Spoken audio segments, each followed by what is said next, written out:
they get money, I don't think it's going to go to the roads. I Well, don't know that's where another it's gonna problem. go. You know, I think some very substantial fraction of it goes off to build toy trains and all kinds of other stupid things. And, you know, it's about anything, it's almost about anything except for more lanes, you know. More lanes, you Yeah, say? anything except, you know, we'll do anything but put more lanes. I remember I decided that transportation policy in Oregon and nationally was sort of crazy when I used to commute up and down I-5. And then one day, they sort of moved all the lanes a few hundred right, and it was like that for 6 months, a year, and then they moved them to the left. But no one ever added a lane. No one ever did anything useful at all. There was nothing wrong with the highway to begin with. It was just, oh, God, we got to spend money. We got to spend money. Just shuffling chairs, Annie. Yeah, yeah.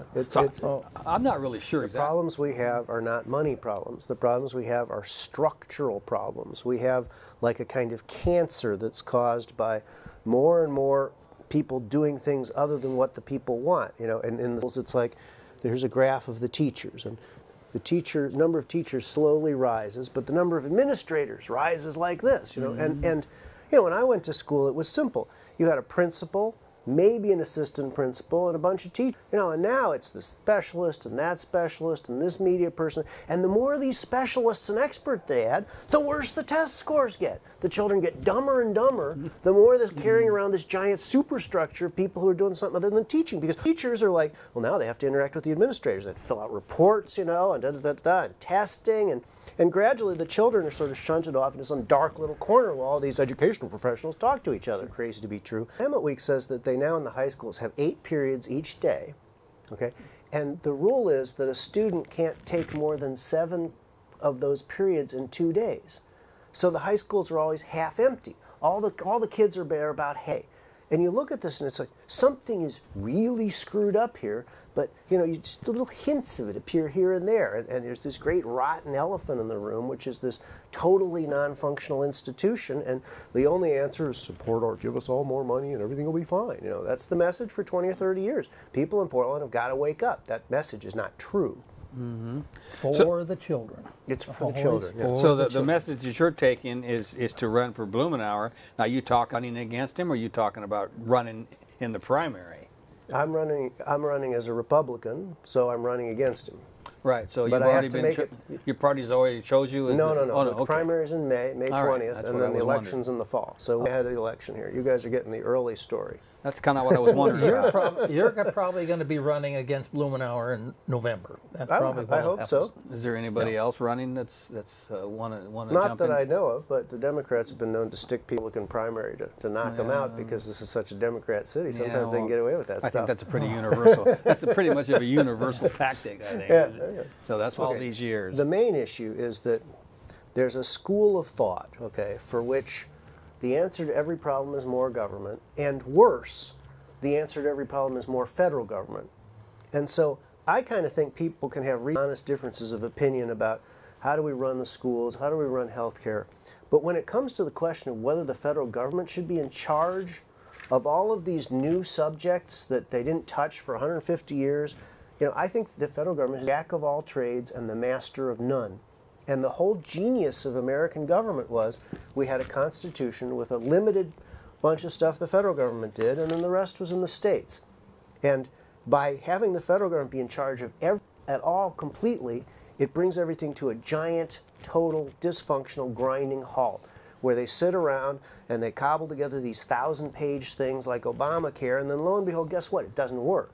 It doesn't work in this state, it doesn't work. It never was supposed to be a national issue. It, frankly, was blatantly unconstitutional in the case of Obamacare. You know, there isn't any authority in the Constitution that says you must buy this product the government wants you to buy. That's just invented. Don't got past the 5-4 vote at the Supreme Court Well, myself. then we learned that the NSA was spying on them all and monitoring everything they did, you know, so maybe that's how it got passed. Who knows? Yeah, well, Roberts is the one that's. I think it's none of the federal government's business whether people grow hemp in Oregon. They do have interstate commerce power to stop you from shipping it across borders, but I don't know why we should be regulating that. You know, part with the Blumenauer school of thinking, and it's not the case with his position on marijuana, but with many other things, is that people are essentially like cows. and the government's like the farmer, okay? And so, you know, the government, and that's not my vision of people at all. My vision of people, I care about citizens' rights, not state rights or federal government rights. Consumer rights. About citizens' rights. And I don't want people to be cows. And I don't think the government has any business telling people what they can eat or smoke or anything like that at all. How about, we'll take that a little bit step further. Do you think the federal government needs to make sure that the food we eat is, or the drugs that we take, you know, the FDA, is that a valid aid in your mind? There is authority over interstate commerce, and so the federal government has the power to regulate interstate commerce. But one thing I'd like to think about is we have all this new technology now, you know, and we have feedback mechanisms in the form of laws and things like that that control mistakes. You know, if somebody puts out something with salmonella in it, you know, bang, they will get sued very fast and very hard. And the question I have is all these layers and layers of regulation, are they causing more trouble than they're saving? You know, one of the problems we have now is the people are getting these horrible things in the hospitals, you know, these multi-resistant antibiotics. MRSA. Right. Yeah. And part of the reason this is because the FDA has stepped in, and essentially we now have this process where to develop any new drug costs billions of dollars. It becomes this political thing with contributions and forged test results and all this stuff. And yet, you know, and so it's hard to measure what we didn't get. You know, how many drugs that would have saved hundreds of lives do we not have now? And all these people who die from these infection things, would they not have died?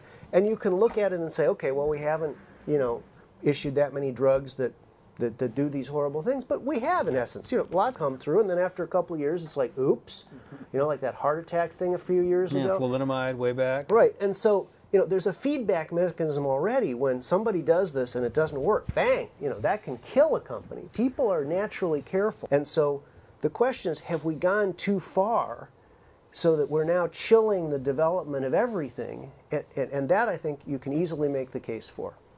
Because of what you're saying, you know, if within a couple of years, if people start dying, that something will be done. But meanwhile, people are dying. So and they did anyway. The Vioxx, you know, all these things got through, and so we don't really have an experiment. You know, what if there were a tenth as many regulators, and what if the processes were streamlined, you know, quite a bit? Would it create these extra deaths? I don't know. I don't think so.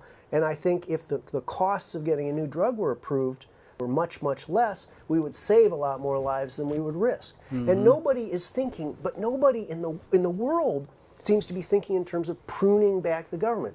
It's like, you know, it's like an apple tree. You know, if you got the apple tree out there in the past years, you got this thing with hundreds and hundreds of these tiny little branches, no fruit at all. Okay? Or they're this big. Yeah, or they're that big, right? Okay, you know, there's so many areas where regulation, some level of regulation makes sense, and we're so far beyond any level that makes sense. Somehow the answer is, oh, let's just layer another layer on top of it, you know? Then we can have 3 or 4 or 5 agencies all doing the same thing, and it's not working. Everything is grinding to a halt. That's why there's no jobs. What do you have? You have these 2 kids in Boston. You know, Russia calls up some other country. I don't know who it was. Watch out for these guys. You know, they're Chechens. You know, and what do we have? We have the Boston police in Boston. You know what they were doing? They were having an exercise to worry about possible terrorist attacks from a right-wing organization, the American Patriots. So they're out there doing all this crazy stuff, while, you know, the real threats come in and just fall on the floor because no one's paying attention, because you've got 50 different agencies all doing the same thing. It's incredible. Now, there wasn't a exercise? What about, could states conceivably handle this whole thing better? Of course. You know, I mean, the beauty of the American system is you could have one state try Obamacare. Actually, that happened. It was called Massachusetts. It failed. You could have another state try the Cuban model. You know, let's just build more hospitals and doctors. You know, one of the amazing things about healthcare, I was down in Mexico. I opened up the newspaper, a big article about healthcare. You read it. The whole tenor of the article is, how many more doctors and nurses are we going to get? And here, the whole tenor of the thing is, how many layers of cost-sharing, approval, cost-subsidy, insurance, are we going to get? You know, the bottom line is, do we have more doctors and hospitals? Not, you know, do we 5,000-page piece of crap that has 4,000 rules for subsidizing this with this and this with this and this, and you know, in the real world, in a government that isn't, you know, terminally constipated with bureaucracy will focus on delivering a service. And that's what happened. We used to have a government that delivered services. We used to have a government that built the Bonneville Dam, that built the interstate highways. Now it's move it over 3 feet, move it back 3 feet, blow up the dam, whatever. We've lost, we don't get anything out of them anymore. It's incredible. Which brings up the point. You're going to have a regular campaign, and you're going to be taking contributions, and you're going to be seriously going after Blumenauer. Anybody can go to my website and contribute money. www.buchal.com. Buchal. Did we get that? I wanted that on here anyway. I wanted that to go. But we're not going to solve these problems if in a case of conventional campaigns with a bunch of rich people giving money to their little puppet candidates.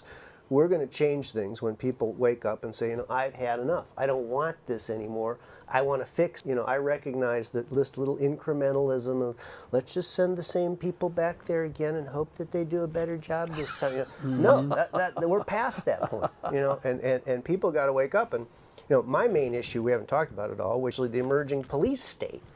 And this is a one-way ticket. You go down this thing and there isn't any going back. It's not only the emergency and police state; it's the emerging militarization of the police. Oh yeah. 2,700 giant. You go to my website under issues. The first thing you'll see is a picture of one of those armored cars that every little police station seems to have now. I mean, you look at what they did in Watertown. It's armed gangs coming in house to house. Fourth Amendment, no constitutional rights. It's do what we say or we'll shoot you. I mean, we're losing the rule of. I'm a lawyer, and it's shocking to me how we're losing the rule of law. What does it mean when it says, I can just this citizen is associated with a terror element, and I can sign this piece of paper and kill him. NDAA. Right? Yeah. It's crazy. It's self-respecting people, who would call themselves Americans and have any of the Constitution whatsoever. They shouldn't be doing this kind of crap. And Americans have to wake up and understand, there comes a point where these forces gain more and more power and the technology gets more and more advanced. And then there's a return. You are cows now. You are cow slaves. Everything you do is watched. Every web search you make is recorded. Every email you send is recorded. Every letter that you send through the mail, they take a picture of the envelope. Everywhere you go, all the time, where you cell phone, they'll know where you are. And all of this information is going to sit in some computer in Utah where the government and its friends can have it and no one else can. There is a direction that this country is being taken in. Sure. That's irrespective of either side. Sure. It's an elites versus common people thing. And there's a whole class of people who essentially think that they were born to be the ones on top of the horse, and everybody else is supposed to be carrying them around on their back, and that's why they're doing this, with this. They are destroying class. They want the Roman model, where you've got all these rich senators, and people can go and have free bread down at the Coliseum, and their free EBT, and their free Obama phones, as long as they just sit still, shut up, and don't rock the boat, and it's destroying this. It's destroying this whole country. And you're right to assign blame to both parties.